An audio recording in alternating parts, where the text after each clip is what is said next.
کہ وزیر اعلیٰ اور ان کے ہمراہ آنے والے افراد کو اسمگلنگ اور چرس جیسے سنگین تانوں کا سامنا بھی کرنا پڑا، جبکہ شہر میں سیکیورٹی کے نام پر فوڈ سٹریٹس، بازار، لبرٹی مارکیٹ اور تجارتی مراکز بند کر دیے گئے۔ موٹر وے کے ذریعے لاہور پہنچنے والے وزیر اعلیٰ نے پارٹی کارکنان، وکلاء، طلبہ اور اسیر رہنماؤں کے اہل خانہ سے ملاقاتیں بھی کی، زمان پاک بھی گئے اور اس کے بعد فوڈ سٹریٹ بھی گئے، لیکن فوڈ سٹریٹ بند ہونے کے باعث بغیر کھانا کھائے واپس روانہ ہونا پڑا۔ سہیل خان افریدی کا موقف واضح تھا کہ لاہور میں مہمان نوازی کی روایت پامال کی گئی، جبکہ پارٹی کارکنان کو اسٹریٹ موومنٹ کے لیے متحرک رہنے کا پیغام بھی دیا گیا۔ تو سوال یہ ہے کہ کیا یہ دورہ تحریک انصاف کے لیے سیاسی دباؤ بڑھانے کا مؤثر ذریعہ بنا، یا پھر اس نے صرف محاذرائی کی، تلخی اور ادارہ جاتی کشیدگی میں اضافہ کیا؟ اس تمام تر صورتحال پہ بات کریں گے پروگرام کے حصے سے۔ میں ایم ویری گریٹفل، مجھے جوائن کیا ہے فیصل چوہے صاحب نے، لیگل ایکسپرٹ ہیں، پاکستان تحریک انصاف کی سیاست کو بڑے ان ڈیپتھ سمجھتے ہیں۔ چوہے صاحب بہت شکریہ آپ کے ٹائم دینے کا۔ فرمائیے گا، موٹر وے کے قیام و طعام سے لے کر فوڈ سٹریٹ، لبرٹی مارکیٹ اور دیگر علاقوں کی بندش کے باعث وزیر اعلیٰ خیبر پختونخوا کا بغیر کھانا کھائے واپس جانا، کیا آپ سمجھتے ہیں کہ پنجاب حکومت کے اس طرز عمل سے ہمدردی پاکستان تحریک انصاف کے حق میں اور زیادہ ہوئی ہے، یا آپ کو لگتا ہے نقصان ہوا ہے؟ دیکھیے، تحریک انصاف نے اسپیس گین کی ہے۔ سہیل افریدی نے جس طرح سے دلیری کے ساتھ لاہور جا کے کامیابی سے ایک سیاسی امپیکٹ کریٹ کیا ہے۔ دیکھیے نا، آپ موٹر وے سے جب آپ آتے ہیں، پھر لاہور شہر میں جس طرح سے معاملات کو بند کیا جاتا ہے، یا جس طرح سے شہری بھی جاتے ہیں ویکینڈ پہ، تو یہ ایک بدحواسی کا حکومت کی طرف سے مظاہرہ کیا گیا، اور یہ سیاسی پریشر جو ہے وہ نظر آیا ہے۔ یعنی پاکستان تحریک انصاف کے جو سہیل افریدی صاحب ہیں، وہ وزیر اعلیٰ بن کے تو نو ڈاؤٹ آپ کی فرسٹ ایئر کی یا سیکنڈ ایئر کی لیڈرشپ میں پہلے تو وہ عام کارکن تھے، تو آپ دیکھیں نا کہ ان کی آمد سے اتنا جو ہے وہ شیکی ہو گئی ہے حکومت۔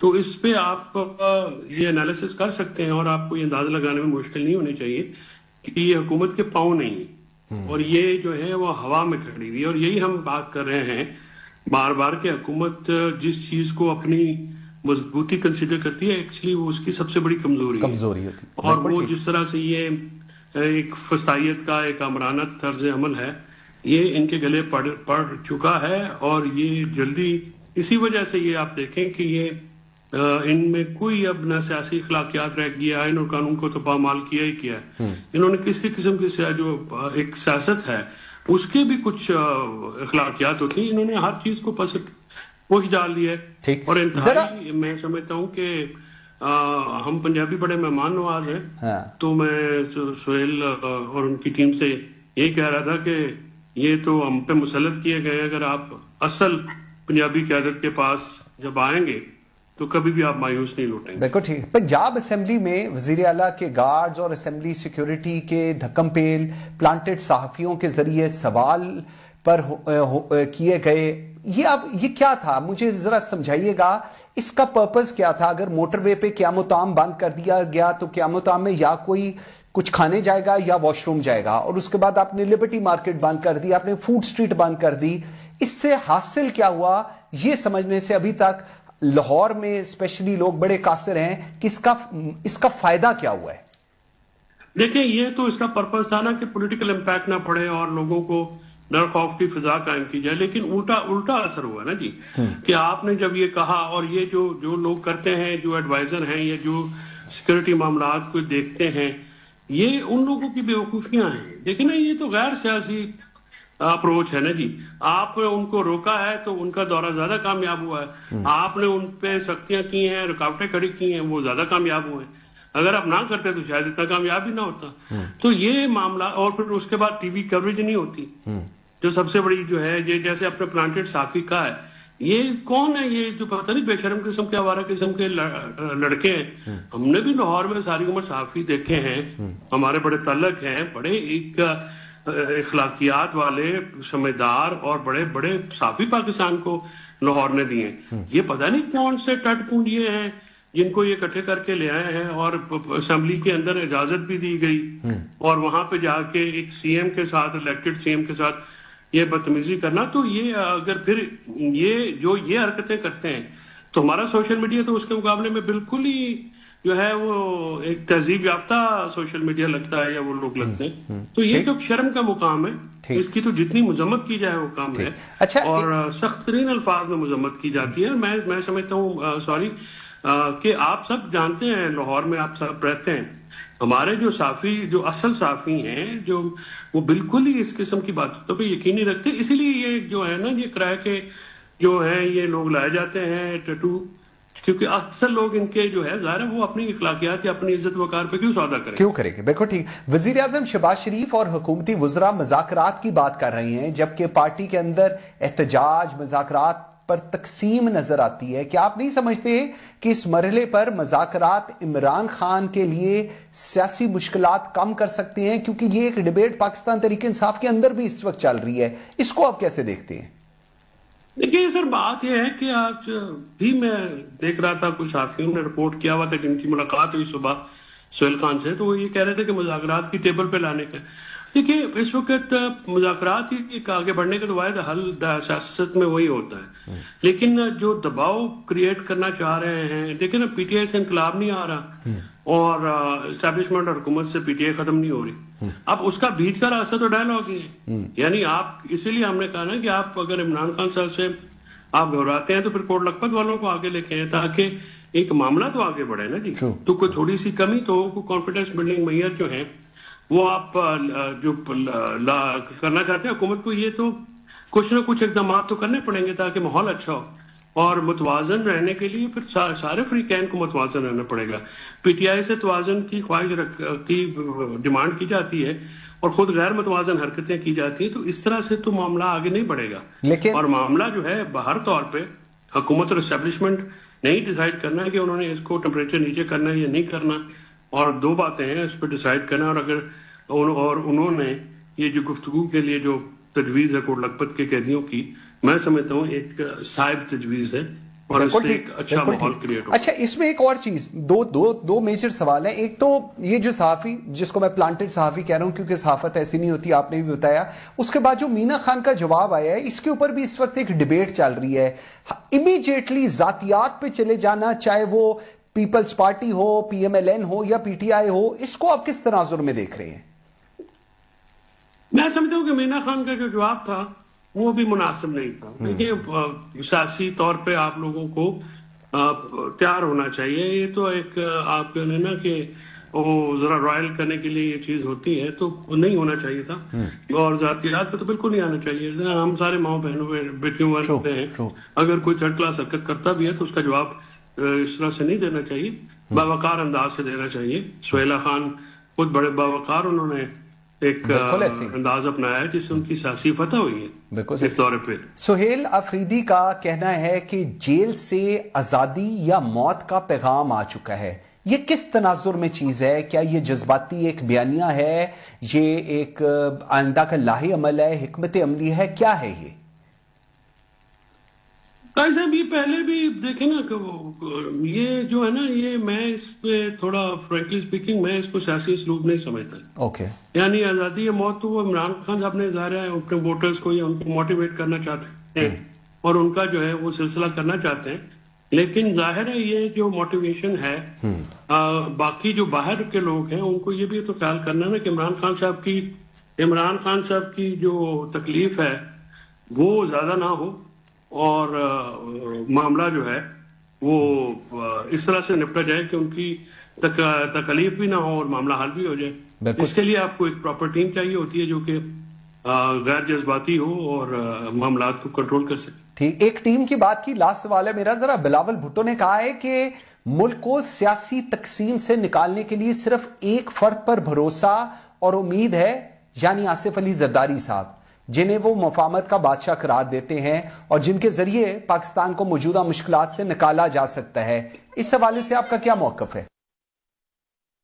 دیکھیے سر, بات یہ ہے کہ وہ زرداری صاحب ہوں یا کوئی اور بھی ہوں, وہ تو جس نے بھی مفاہمت کرنی ہے وہ مفاہمت کرے نا جی. دیکھیں نا, تو وہ ضروری ہے کہ اس کے لیے معاملات جو ہیں وہ اس طرح سے